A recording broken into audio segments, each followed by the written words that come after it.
What? We're live? No, we're not. It's just the name of the show. And I'm your host, Geraci, where we're here to talk about camera gear and hashtag camera hacks.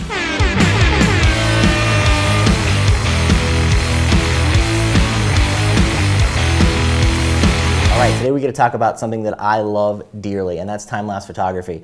Sony just introduced the new a6400, which has the new firmware upgrade in it, and inside it, it has a new internal intervalometer, which has been missing from the A7 series camera for a couple years now. But now that we have it, we have a lot of new features that we haven't seen before, and there's one in particular that I just love. And we're gonna just dive into it and start talking about how to actually set up the intervalometer mode and how to utilize it, and then what those special features are.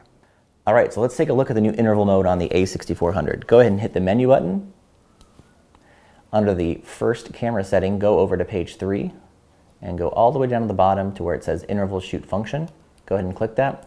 Once you're inside the new interval setting menu, go ahead and turn the interval shooting to on, and then you're going to go ahead and select your shoot start time, which will be 1 second. This is actually how much it's going to be delayed, so it can be delayed up to 99 minutes.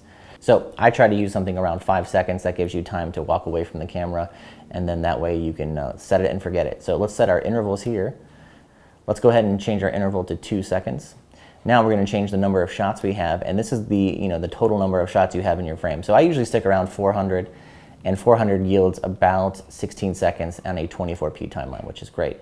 Now this is a really cool function, the AE tracking sensitivity. This is what's going to allow you to have those really nice rampings from day to nights, whether in a high, low, or mid situation. So if you're outside that has a lot of light change, you maybe want to make sure that you're tracking the light properly. You want to do high. If the light change isn't too dramatic, you can go ahead and hit low, and that way the camera settings don't change too drastically.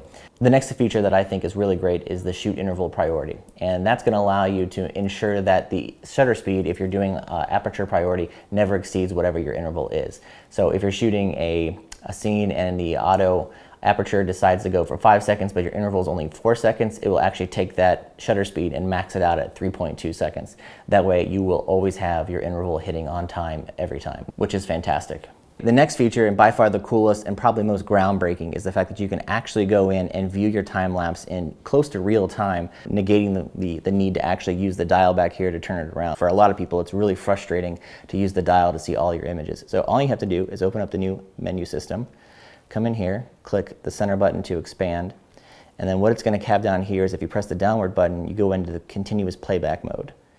And there you go. You get to see your whole time lapse as it's happening in real time. All right, guys, so that's a first look at the new intervalometer that's inside of the new a6400, and will soon be in the A7 III series as well as A9 series. And hopefully you guys enjoy it and utilize it as much as I will. As always, if you guys have any questions or comments, go ahead and put them below. And if you like what you saw, please feel free to share and subscribe. Until next time, happy shooting, guys.